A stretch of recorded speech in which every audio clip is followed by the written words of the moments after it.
The assignment was not complicated. That was the first thing Daniel Marsh told himself when he received the duty sheet that Tuesday morning. Observation post, Privy Council session, Windsor Castle, East Wing. He had covered council meetings before, 14 times in 4 years by his count. You stood near the door, you kept your posture. You watched the room without watching anyone in particular. You filed a one-page report afterward. Simple work, experienced work. The kind of duty given to a guard who had earned enough trust to be present in rooms where very important people said very important things. Marsh had been with Royal Protection for 11 years. Before that, 8 years in the Army, 2 tours overseas, a service medal he kept in a drawer rather than displaying it. He was not the kind of man who needed people to know what he had done. He was the kind of man who simply kept doing it. His commanding officer, Commander Stuart Fenn, had once told him during an annual review that Marsh was the most unshowy, competent person he had ever supervised. Marsh had taken it as a compliment. He was fairly sure it was meant as one. He arrived at the Privy Council chamber at 0940. The session was scheduled for 10:00. He checked the room as he always did. Exits, sightlines, the position of the single camera mounted high in the northeast corner, the water jugs already set out on the long mahogany table, the name placards arranged in their assigned positions. 14 placards, 14 chairs, 14 names on the attendance list clipped to his observation clipboard. He stood at his post near the door and waited. By 10:08, 9 people had entered the chamber and taken their seats. The session was called to order by Lord Gerald Ashworth, the council's administrative secretary, a man in his late 60s with silver hair and the particular manner of someone who had spent decades being deferred to. Ashworth spoke with the smooth efficiency of a man who considered every meeting his meeting, regardless of who else was in the room. Marsh watched the 9 seated figures. He looked at his clipboard, 14 names. He counted the chairs again, 9 occupied, 5 empty. The name placards in front of the empty chairs had not been removed. The water glasses in front of those seats had been filled. Everything had been set for 14 people. Only 9 had come. That was not unusual in itself. People missed meetings, people sent apologies, schedules changed. He made a small note on his observation sheet, 5 absent. He wrote the names from the placards in front of the empty chairs: Sir William Dorset, Lady Frances Holt, Mr. Raymond Ockafer, Sir Thomas Byfield, Mrs. Catherine Vane. Then he stood quietly and watched the session proceed. It lasted 43 minutes. Ashworth moved through the agenda with practiced speed. 4 items were discussed. 3 votes were called. Each vote passed. Marsh noted the outcomes as he always did. Routine documentation. He did not think anything more of it until he walked to the records desk in the corridor outside the chamber to hand in his observation sheet and collect the session's attendance log for countersignature. Helen Carew was at the desk. She was always at the desk. 51 years old, 23 years in royal household administration, with reading glasses she wore on a chain and a memory for paperwork that Marsh had come to regard as something close to supernatural. She knew where every document was when it had last been touched and who had touched it. She handed him the official attendance log without looking up from her work. He signed the countersignature line. Then he looked at the log properly. 14 names, all 14 marked as present. He looked up. Helen, he said quietly. She looked up. 5 seats were empty today, the Dorset group. She tilted her head slightly. That's not what the log shows, I know, he said. That's why I'm mentioning it. She took the log from him and studied it for a moment. Then she opened her desk drawer, pulled out the physical sign-in sheet that had been circulated before the session, and placed it beside the digital printout. Both showed 14 signatures. She picked up the sign-in sheet and held it at an angle toward the corridor window light. Her expression did not change, but something behind her eyes did. Look at these 3, she said, pointing to 3 signatures near the bottom of the sheet. Marsh leaned in. He was not a handwriting expert, but he could see what she was seeing. The pen pressure across those 3 signatures was identical, Not similar. Identical. The angle of each initial matched exactly.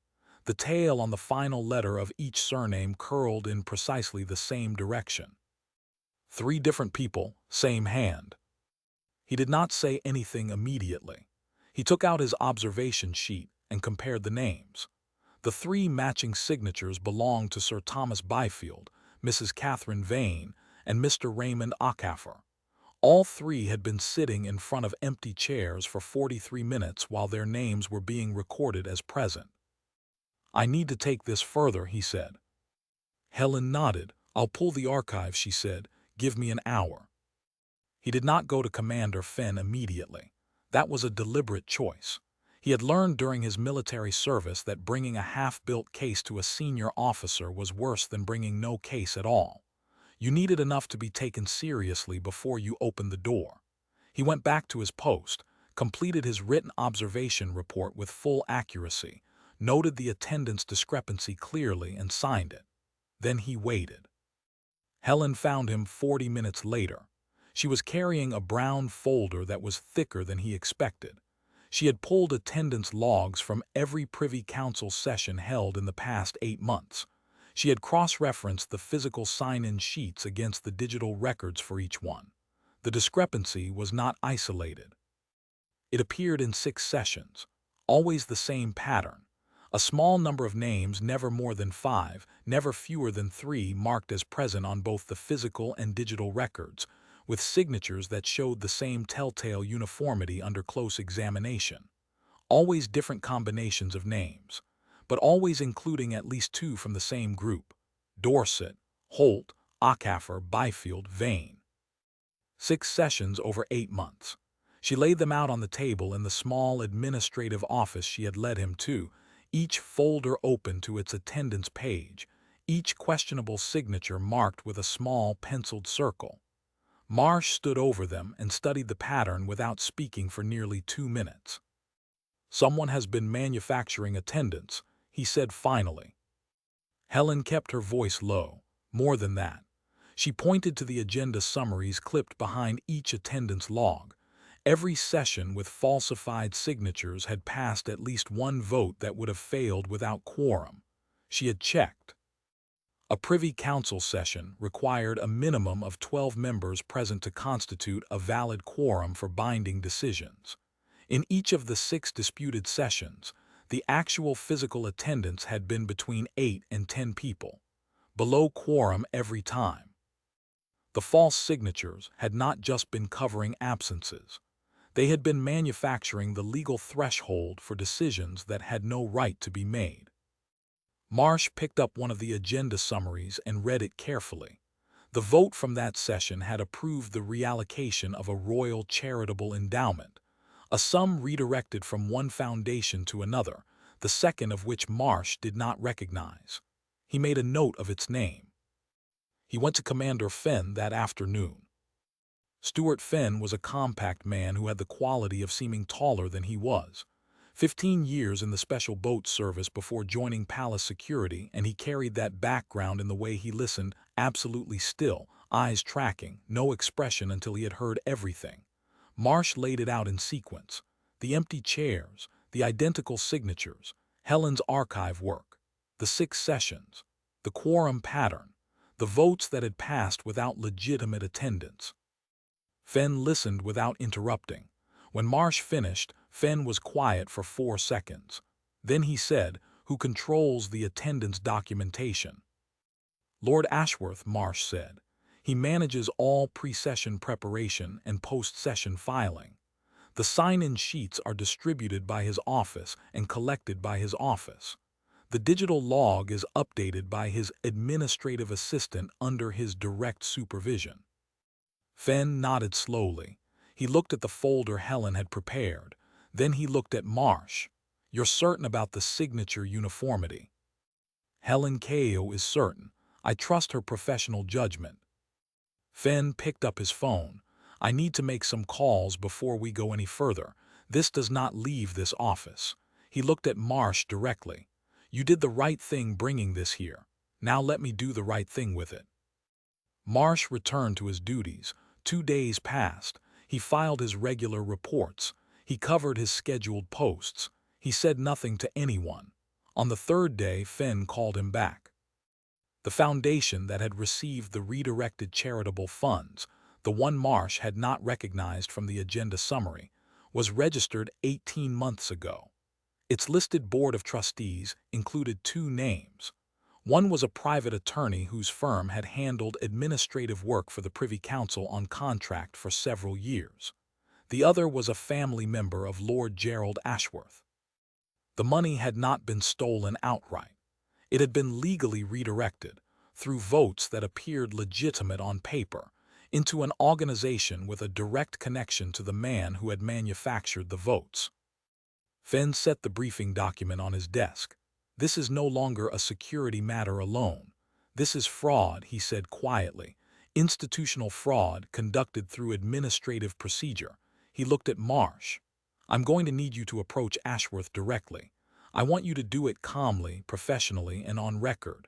I'll have a second officer present as witness. You're going to present what we know and give him the opportunity to respond." Marsh understood the assignment. It was not an interrogation. It was a documented confrontation. Everything said would be recorded. Everything said would matter. Lord Gerald Ashworth had his office in the East Administrative Wing of Windsor Castle. It was a large room, well appointed, full of the particular confidence of someone who had occupied important spaces for a very long time. Framed letters, photographs with senior figures, a desk so tidy it looked like a statement. Ashworth looked up when Marsh entered, followed by a second officer, Senior Guard Philip Denning. Ashworth's expression arranged itself into something polite and faintly impatient. "Sergeant Marsh, what can I do for you?" Marsh remained standing. "My lord, I'm here regarding attendance records from several Privy Council sessions over the past 8 months. I need to ask you some questions about the documentation process." Ashworth leaned back in his chair. His hands stayed relaxed on the desk. "Attendance records." He said it the way someone says a word they find slightly beneath them. "Of course. What specifically?" In 6 sessions between February and September, the attendance log and sign-in sheet both record 14 or more members as present. Physical observation records and key card entry logs do not support those numbers. Marsh placed a single document on the desk, a clean summary sheet Helen had prepared, 1 page precise. In each of those sessions, actual physical attendance was below quorum threshold. Ashworth glanced at the document. He did not pick it up. "Administrative records are managed by my office under established protocol. If there's a discrepancy, it's most likely a clerical issue. These things happen." "The signature uniformity is not a clerical issue," Marsh said. 3 signatures on each disputed sheet show identical pen pressure and letter formation. They were not signed by 3 different people. Ashworth's expression did not shift dramatically, but something adjusted behind it, something very small and very deliberate, like a man choosing his next step carefully on uncertain ground. "Sergeant, I think you may be overreaching your competence here. Handwriting analysis is a specialist field. A guard's casual observation is not evidence." "I agree," Marsh said, "which is why we've had the documents reviewed by Helen Kao, who has 23 years of document management experience within this household. And we have requested a formal forensic review through the appropriate channel, which has been approved by Commander Fenn." Ashworth was quiet for a moment. Then he said, "I'd like to contact my legal representative before continuing this conversation." "That is your right," Marsh said, "but I want to be clear about what happens next regardless. Commander Fenn is briefing the Earl of Pemberton this afternoon. A full review of all 6 disputed sessions has been authorized. Every vote outcome, every financial decision, every beneficiary of those decisions will be examined. This conversation is being recorded. Your response to these questions is part of the formal record." Ashworth looked at Marsh for a long time. It was the look of a man recalculating, not panicking, recalculating. He was too experienced to panic, but Marsh had seen enough faces under pressure to read what was happening behind the careful exterior. "I have served this institution for 31 years, Ashworth said finally. His voice was still controlled. "Whatever you think you found, I suggest you consider the possibility that your interpretation is incomplete." "That possibility has been considered," Marsh said.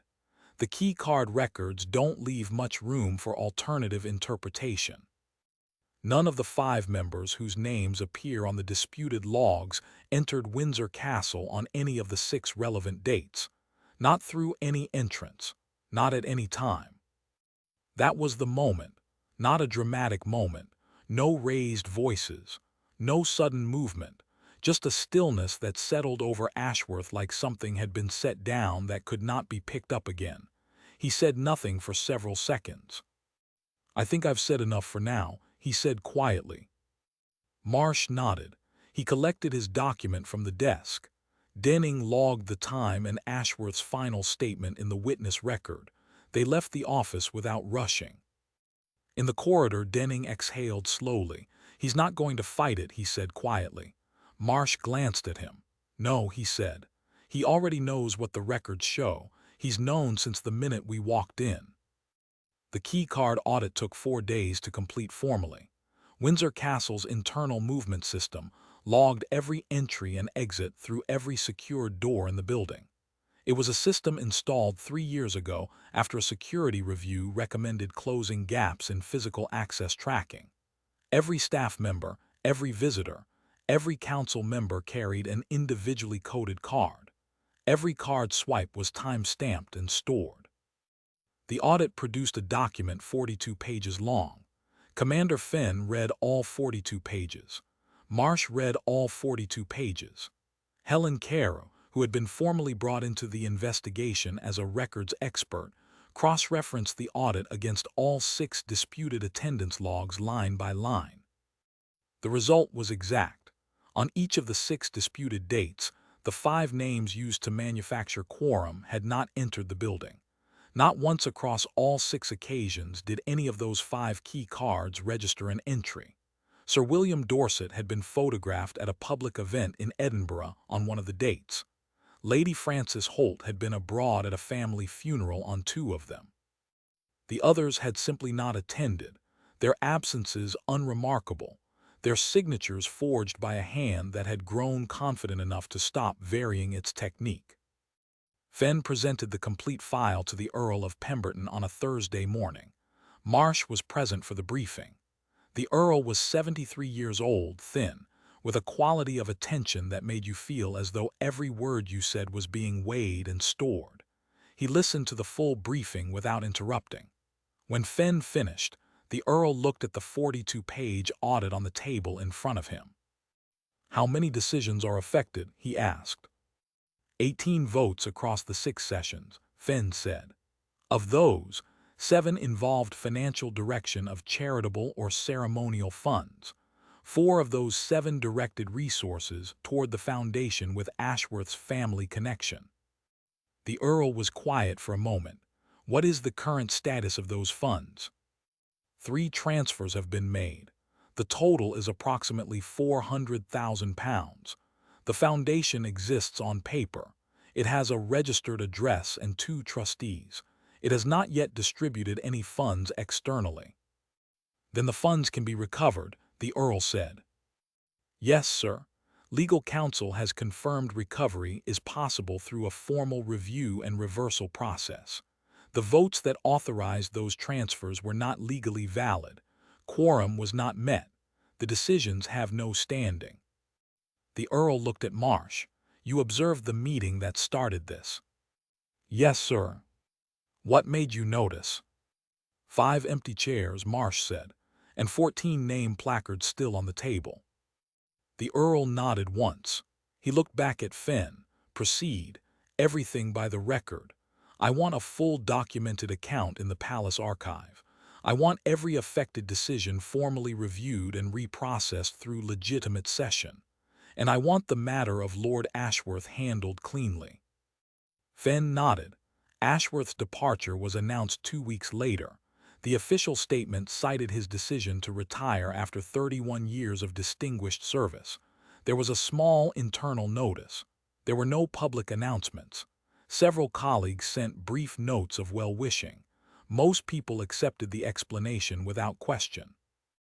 The £400,000 was recovered in full within 6 weeks. The foundation's bank account was frozen pending review, then emptied through a legal recovery order. The money returned to the charitable endowments from which it had been redirected. The foundations that had originally held those funds received formal notifications of correction, with no explanation beyond an administrative review having identified an error in prior session decisions. No criminal charges were filed publicly. That decision came from above Fenn's level and above the Earl's level. The reasoning was not shared with Marsh, and he did not ask. He understood that institutions had their own arithmetic when it came to choosing between justice and continuity.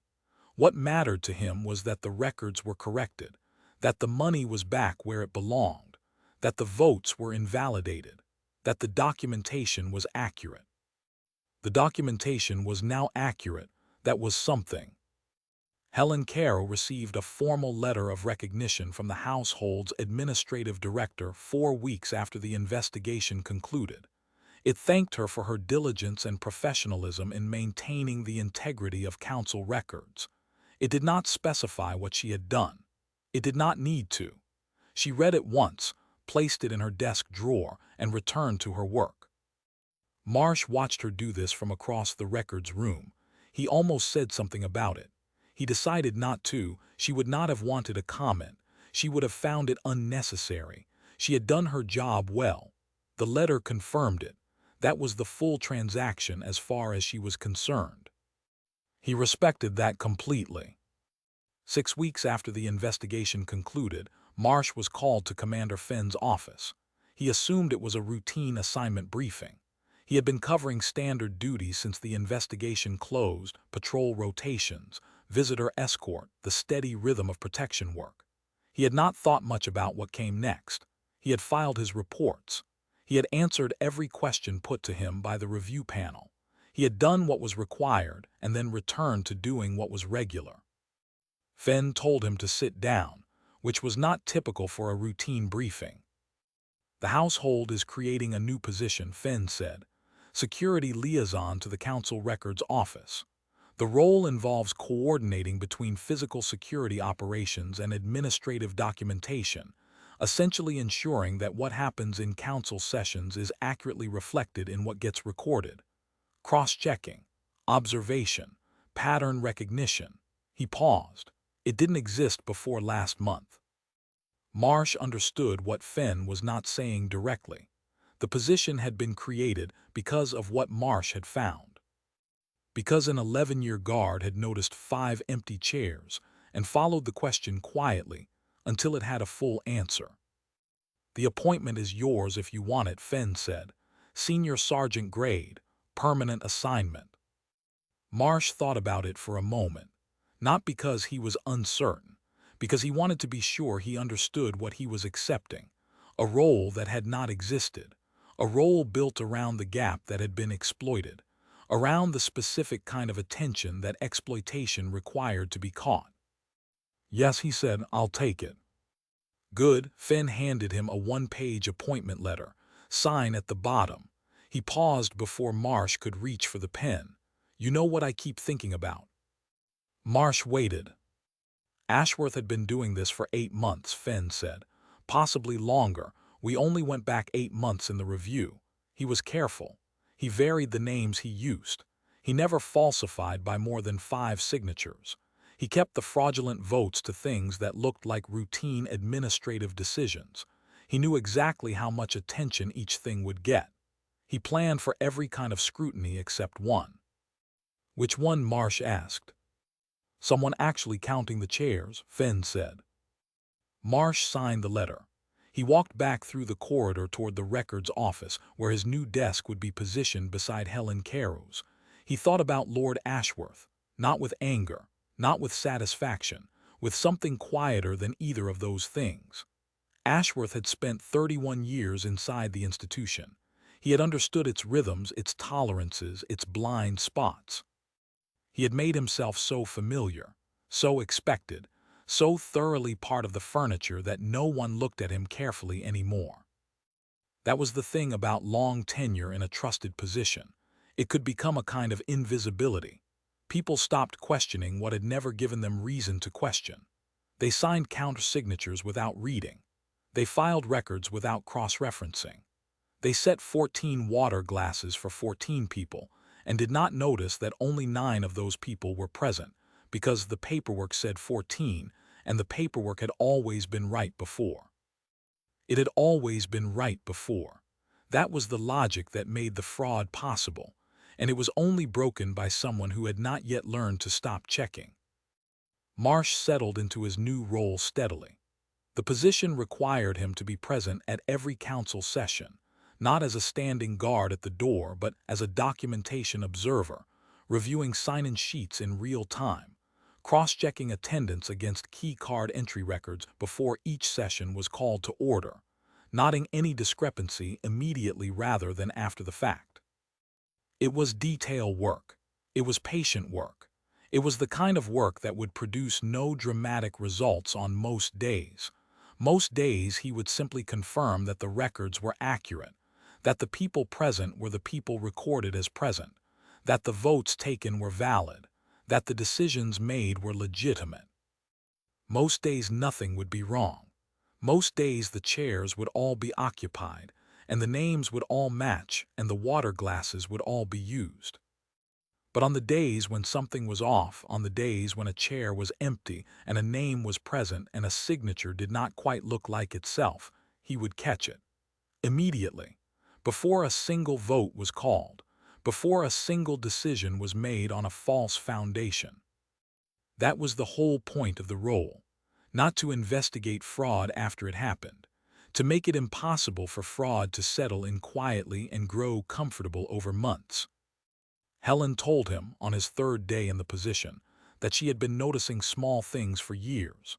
Small inconsistencies, small irregularities, things that were slightly off in ways she could not immediately categorize. She had noted them privately. She had never escalated them because she had not been certain enough, and because there had never been a clear path to escalation that did not feel like overstepping. Now there was, she said. She nodded toward his desk. Now there's someone whose specific job it is to hear about small things. He understood what she was telling him. She was not confessing a failure. She was explaining a system gap.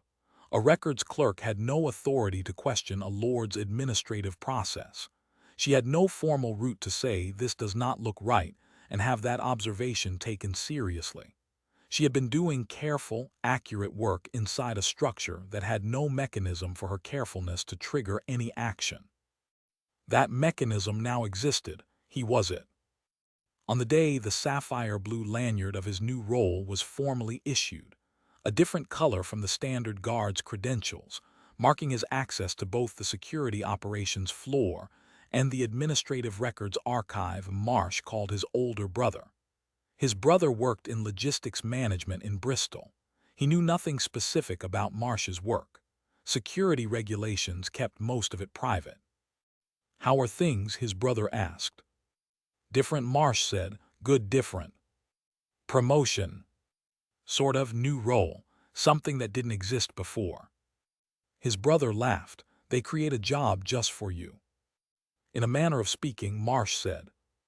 They talked for a while.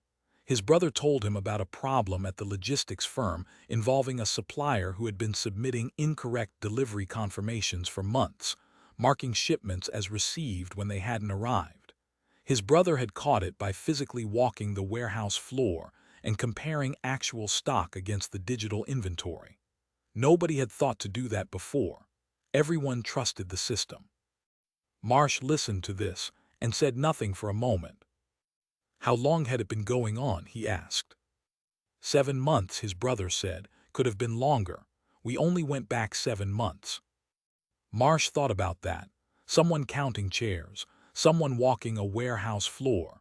The same instinct, the same simple act in completely different worlds. Check the physical reality against the recorded version. See if they match. They usually matched. That was why people stopped checking. But when they didn't match, when the chairs were empty and the names were full, when the warehouse was thin and the inventory was fat, the gap between those two things was where everything important was hidden. He said goodbye to his brother. He sat in his apartment for a few minutes before his evening shift. He thought about the 6 sessions, about the 18 votes, about the £400,000 that had moved through a process so carefully constructed that it looked like paperwork right up until someone held the paperwork to the light. He thought about the moment he had counted 9 chairs against 14 names. It had not felt significant at the time. It had felt like a note worth making. That was all. A small thing logged carefully because that was what his 11 years had taught him. Log the small things. Follow the questions. Do not decide in advance that something is too minor to matter. The minor things were almost always where it started. He picked up his observation clipboard from the side table. His first formal session in the new role was in the morning. He would arrive early, as he always did. He would check the room. He would count the chairs. He would always count the chairs.